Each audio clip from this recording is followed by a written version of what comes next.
CBC News has confirmed that Ontario will once again be home to the next link in Canada's growing electric vehicle supply chain. Last month, the federal and Ontario governments announced a total of $5 billion in tax credits that helped lure Honda to invest $15 billion to build 4 plants in Canada. Those commitments include the first electric vehicle assembly plant and a new standalone EV battery plant at Honda's facility in Alliston, Ontario, and Canada's first lithium-ion separator plant in Port Colborne, Ontario. The location of the final plant in the supply chain has yet to be revealed. The finance minister says Canada is perfectly placed to attract even more investments. We have the natural resources. We know how to process them. We know how to turn them into batteries and cars. And what we want to see is more and more companies taking advantage of that full supply chain. But should the federal government make more of an effort to spread those investment dollars around the country? The Power Panel is with me: Rob Russo, Brad Levine, Lisa Raitt, and Michelle Cadario. Lisa, I'm going to start with you first. We know that Manitoba and Quebec also bid to get one of these plants in their provinces. Premier Legault has said Honda was too gourmand, too greedy, wanting more in financial incentives than the province was able to give. Should the federal government, do you think, have done a little bit extra here to maybe try to spread the wealth around, as it were? You know what, Kath? All I keep singing in my head whenever you say supply chain is that old song, Chain of Fools, because I'm really hoping that we are not a chain of fools with all the supply chain linkages that we're making. It's a very big bet that they're taking. You know, I thought the Deputy Prime Minister's comments about we have the know-how, we have the critical minerals, we have the processing know-how. I mean, but do we have the regulatory kind of infrastructure in order to give a go on all of the pieces that need to come together for these end users, these factories, because they're all the end user of the product. We have to make sure that we can do the front end as well. So I'm happy that they're making all of these announcements, and I'm sure they're all feel good. But I think what Canadians need to understand is that without having the actual product to put into the plant, there is no chain, and maybe we're all singing that song. Just to be crystal clear, Lisa, you're talking about things like the lithium, for instance.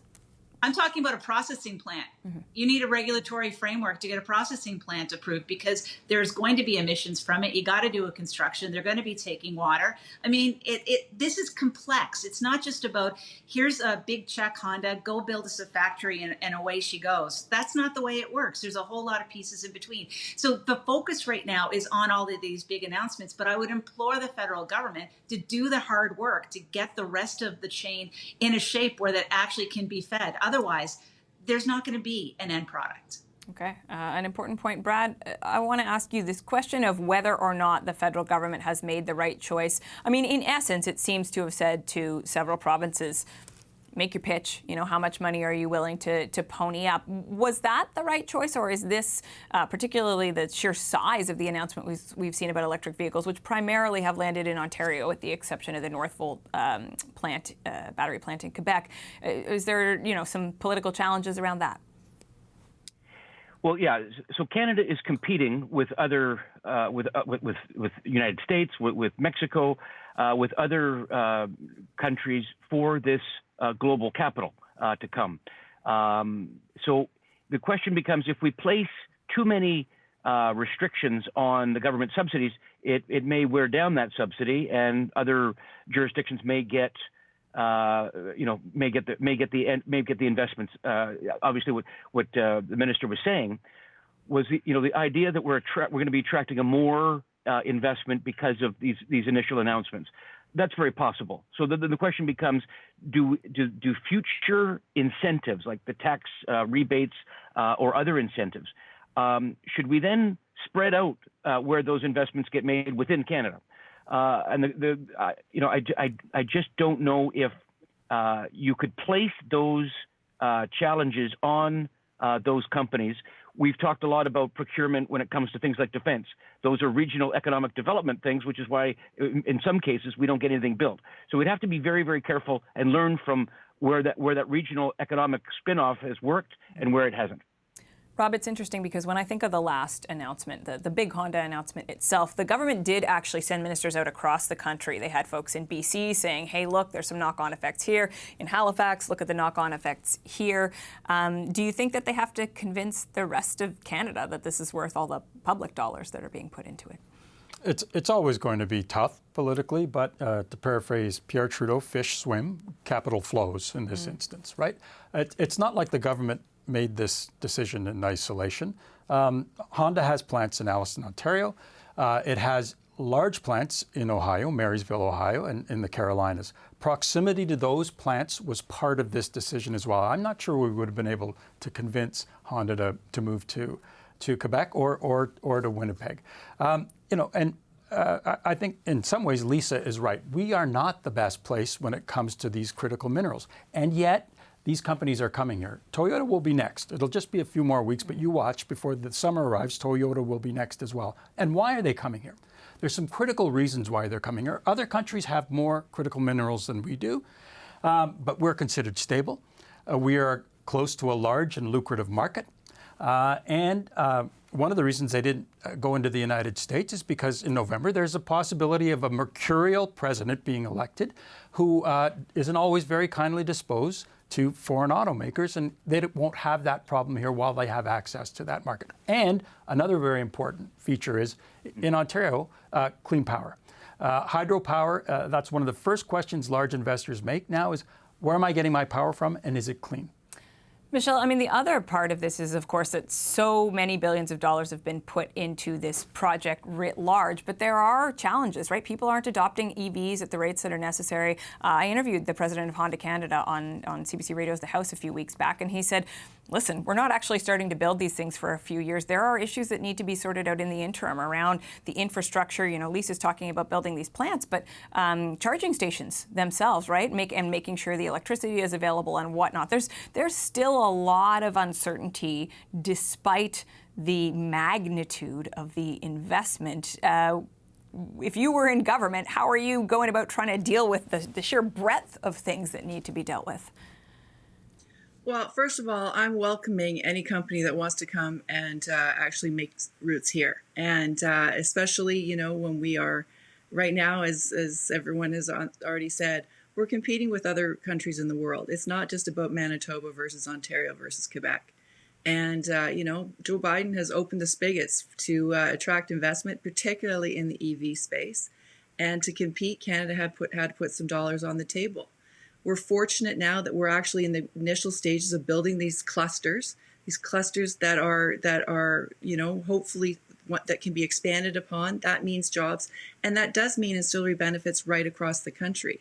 It's not easy to see necessarily first off, but it is something that is so necessary if we're going to create this new industry here.